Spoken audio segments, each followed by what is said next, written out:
নমস্কার বন্ধুরা, sister tasty কিচেনে আপনাদের সবাইকে স্বাগত জানাচ্ছি। আজকে টেস্টি কিচেনে আপনাদের সঙ্গে এমন একটা সুন্দর একটা রেসিপি যেটা আমি শেয়ার করতে যাচ্ছি, সেটা হচ্ছে পুজোর সময় ঠাকুরকে আপনারা দিতে পারবেন, ভোগ চড়াতে পারবেন। আর সেটাই হচ্ছে, সামনে হচ্ছে রাস পূর্ণিমা রয়েছে, কার্তিক পুজো রয়েছে। এটা আমার দেখানোর ইচ্ছে ছিল লক্ষ্মী পুজোয়, তো লক্ষ্মী পুজোয় আমার আর সময় হয়ে উঠতে পারিনি। সেই জন্য ভাবলাম যে আগেই দেখিয়ে দিই, যাতে করে আপনারা সামনে রাস পূর্ণিমা আছে, তারপরে কার্তিক পুজো আছে, তাহলে আপনারা এরকম করে নাড়ু করে ঠাকুরকে আপনারা ভোগ চড়াতে পারেন। তো আজকে আমি প্রথম থেকে শেষ পর্যন্ত আপনারা ভিডিওটা দেখুন, আমি কি করে আমি আজকে খইয়ের নাড়ু বানাচ্ছি। খই দিয়ে নাড়ু বানিয়ে আমি ঠাকুরকে ভোগ চড়াবো। তো আজকে আমার গ্যাস চলে গেছে বন্ধুরা, তো সেই জন্য আমাদের কাঠের উনুনটাও মানে রেডি করা নেই। সেই জন্য আমি আজকে স্টোভে করে, জনতা স্টোভে করে আজকে যেহেতু আমি প্রিপারেশন নিয়ে নিয়েছি, সেহেতু আর কোনো দিকে তাকানো যাবে না। সেই জন্য আমি জনতা স্টোভে করেই আপনাদের সঙ্গে এই রেসিপিটা শেয়ার করতে যাচ্ছি। চলুন বন্ধুরা, এই যে প্রথমে আমি এই গুড়টাকে জলে আমি গুলিয়ে ফুটাতে দিয়ে দিয়েছি। এটা আস্তে আস্তে ফুটছে, কেন কি এটা তো গ্যাসের মতন ফ্লো হবে না যে তাড়াতাড়ি করে ফুটে রেডি হয়ে যাবে, এটা স্টোভ, সেই জন্য একটু ধীরে ধীরে হচ্ছে। আর বন্ধুরা, আর এই যে খইটাকে বন্ধুরা আমি এইরকম ডাস্ট করে নিয়েছি। খইয়ের নাড়ু করতে গেলে খইটাকে তো আমাকে আটার মতন করে নিতে হবে, তো সেই জন্যে আমি এই খইটাকে ডাস্টের মতন, মানে পাউডারের মতন করে নিয়েছি। যে একটুখানি, এত তো হয় না, সেই জন্য এই যে এইরকমটা করে নিয়েছি। তো এইভাবে আমি খইটাকে, এখানে আমার খই আছে 200 গ্রাম খই আছে। তো 200 গ্রাম খই এই মানে আমার এইটার 1 কন্টেনারের মতো হয়ে রয়েছে। মিক্সির যে জারটা, তাতে ওই রকমটা হয়ে রয়েছে। তো এবারে বন্ধুরা, গুড়টা আমি জাল দিচ্ছি। এই যে দেখছেন তো, এই যে গুড়ের ওপর একটা কিরকম ফেনা ফেনা উঠেছে, এইটাকে আমি সুন্দর করে কেটে ফেলে দেবো। কেন বলুন তো, গুড়ের যে গাদ, যে এটা হচ্ছে গুড়ের গাদ, মানে নোংরা, তো এটাকে সুন্দর করে খুন্তি দিয়ে আমি গুড়ের গাদটাকে ফেলে দেবো। যে এইরকম করে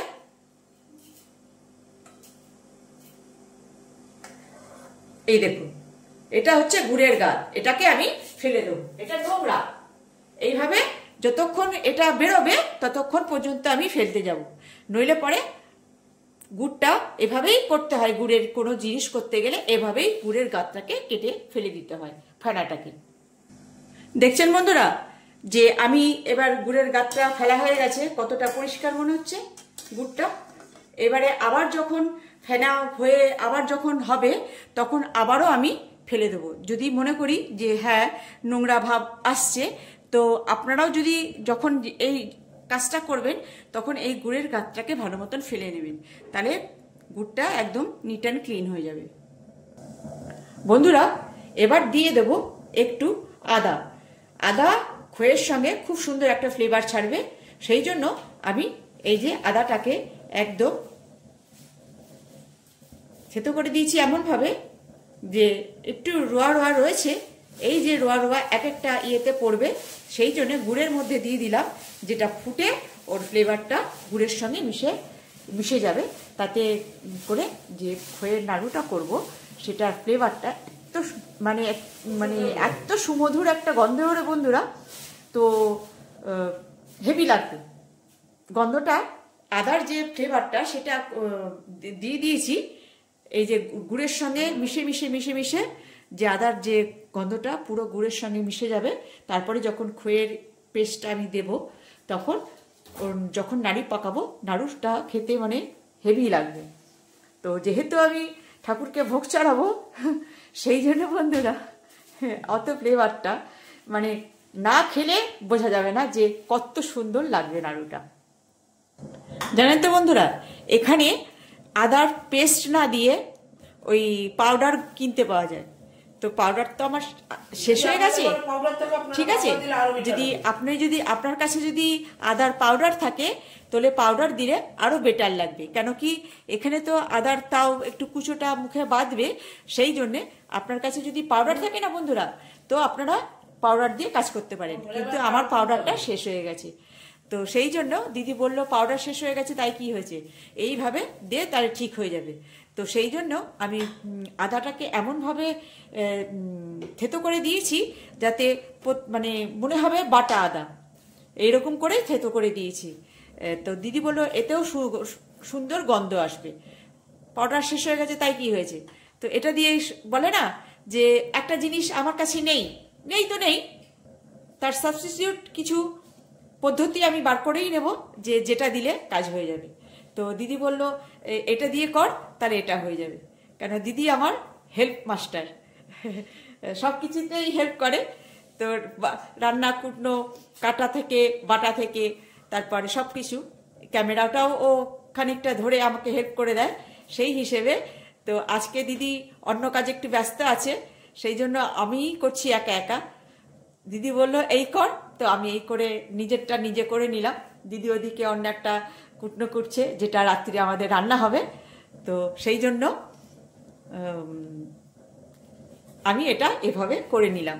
তো আপনাদের কাছে আবার বলছি, আপনাদের কাছে যদি আদার পাউডার থাকে পাউডার দিয়ে দেবেন, সব থেকে বেস্ট হবে। তো গুড়টা এখনো মানে পজিশনে আসেনি, পজিশনে আসুক তারপর দেখাচ্ছি নাড়ুটা আমি কিভাবে বানাবো। জানেন তো বন্ধুরা, এই যে মাঝে মাঝে এটা গুড় যে জাল হচ্ছে, মাঝে মাঝে একটু খুন্তি দিয়ে নাড়িয়ে দিতে হবে যাতে তলায় ধরে না যায়। যদিও জলটা মনে করছেন যে ফুটছে, কিন্তু গুড় তো তলায় ঠিক ধরে যায়, তো মাঝে মাঝে একটু হিলিয়ে দিতে হবে এইভাবে।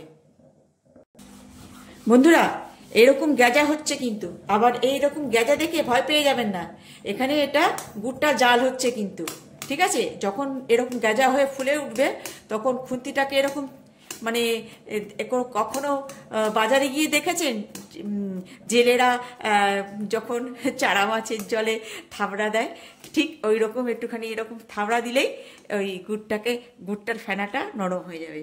আবার কোনো সময় শুধু এরকম করে ঘুটলে গুড়ের ফেনাটা নরম হয়ে যাবে। মানে অনেক রকমের পদ্ধতি আছে, আপনার যেটা পছন্দ হবে আপনি সেরকমভাবেই করবেন, আপনার যেটা কমফোর্টেবল লাগবে আপনি সেভাবেই সেটা করবেন। তো আমি এখানে যেহেতু এই আমার খুন্তিটা আজকে দিদি অন্য খুন্তিটা দিদি আজকে ভাত নামানোর জন্য কাজে লাগিয়ে দিয়েছে, সেই জন্য এই খুন্তি দিয়ে কাজ করতে হচ্ছে। কেন কি ওই খুন্তিটা আমি ইউজ করতে পারছি না, কেন কি আমি এটা দিয়ে আজকে আমি ঠাকুরকে ভোগ চড়াবো। তো সেই জন্যে আপনাদের সঙ্গে সে রেসিপিটা শেয়ার করা হয়ে গেল, আর আমি ঠাকুরকে ভোগও চড়ালাম। কেন কি আজকে বৃহস্পতিবার, পূর্ণিমা অলরেডি লেগে গেছে। তো কালকে যদিও রাস পূর্ণিমার দিন হোক, কিন্তু পূর্ণিমা লেগে গেছে। তো যেহেতু বৃহস্পতিবার, তো আমি আজকে এই খইয়ের নাড়ু দিয়ে ঠাকুরকে ভোগ চড়াবো। তো এই জন্য দিদি বলল ওই ভাত নামানো খুন্তি দিয়ে করতে হবে না, তুই অন্য খুন্তি নিয়ে নে। তো হাতের সামনে এই খুন্তিটা ছিল, এই খুন্তি দিয়ে কাজ করছি। তো এইভাবে আর গুড়ের ফেনাটা মানে এই পর্যন্ত হয়ে যাচ্ছে, সেই জন্য আমি এটাকে থাবড়ে থাবড়ে শান্ত করছি। এইভাবে করবেন আপনারাও। বন্ধুরা আমার গুড় রেডি হয়ে গেছে, দিদি আমাকে হেল্প করছে, সেই জন্য দেখুন বন্ধুরা এই গুড়টা হয়ে গেছে। তো এইবারে এর মধ্যে আমি আস্তে আস্তে দেব, দিদি ওটা নেড়ে আমাকে রেডি করে দিচ্ছে। এইভাবে আস্তে আস্তে, কেন কি এখানে তো আমি একলা পারবো না, সেই জন্য দিদি আমাকে হেল্প করে দিচ্ছে। এইভাবে আস্তে আস্তে মিলিয়ে নিতে হবে। দেখছেন তো বন্ধুরা কিরম করে মেলাচ্ছে দিদি।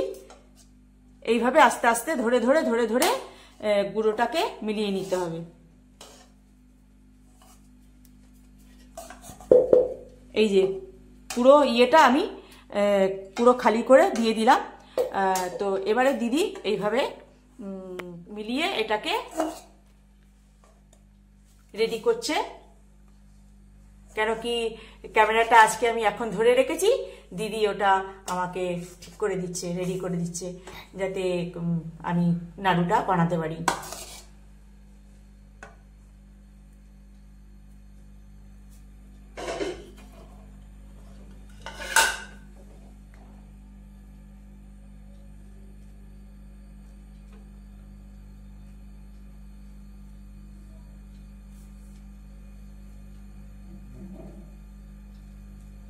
দেখছেন তো বন্ধুরা কিরম করে বানাতে হবে, ওরকম চেপে চেপে চেপে চেপে সুন্দর নাড়ুর মতন শেপ করে আনতে হবে।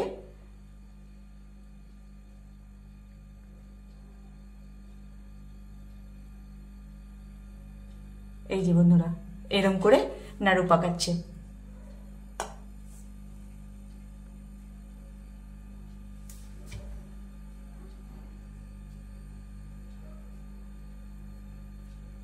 তো বন্ধুরা আমি একটু পাকাই, তারপর আপনাদের দেখাচ্ছি যে পদ্ধতিটা দেখিয়ে দিলাম যে কিভাবে নাড়ুটা হচ্ছে।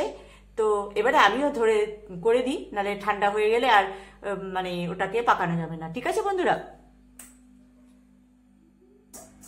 বন্ধুরা এই যে আমার খইয়ের নাড়ু, কেমন লাগছে বন্ধুরা দেখতে? এই যে নাড়ু। তো এই যে আমার, যেহেতু আমি ঠাকুরকে ভোগ চড়াবো সেই জন্য ভেঙে ঠিক মতো দেখিয়ে দিতে পারছি না। তো এইভাবে সামনে সামনে একদম মচমচে, একদম ধরলেই বুঝতে পারবেন যে একদম টাইট, একদম। এই যে আওয়াজ দিচ্ছে তো আওয়াজ, সুন্দর একদম মচমচে, একদম খেতেও খুব টেস্টফুল। কেন কি একটু আদা দেওয়া হয়েছে, তো আদার যে ফ্লেভার গুড়ের সঙ্গে খইয়ের সঙ্গে একদম এক আত্মার মিল, যেরকম বলে না যে এক আত্মার মিল, সেই রকম গুড়ের সঙ্গে আর খইয়ের সঙ্গে আর আদার সঙ্গে এক আত্মার মিল হয়ে যাবে। এইরকম সুন্দর একটা টেস্ট লাগবে। তো বন্ধুরা এই যে আমার খইয়ের নাড়ু আমি আজকে আপনাদের সঙ্গে শেয়ার করলাম। কেমন লাগলো আপনাদের? আপনারা সামান্য রেসিপি, সামনের রাস পূর্ণিমা, কার্তিক পুজো, আপনারাও ঠাকুরকে ভোগ চড়াতে পারবেন। তো এইভাবে আমি আজকে আপনাদের সঙ্গে এই রেসিপিটা শেয়ার করলাম। ভালো লাগলে একটা লাইক দেবেন, শেয়ার করবেন। আর সামনে লক্ষ্মী পুজো মানে রাস পূর্ণিমা আর কার্তিক পুজো, পারলে ঠাকুরকে বানিয়ে ভোগ চড়াবেন। তো রাখছি বন্ধুরা, আজকের মতন এখানেই।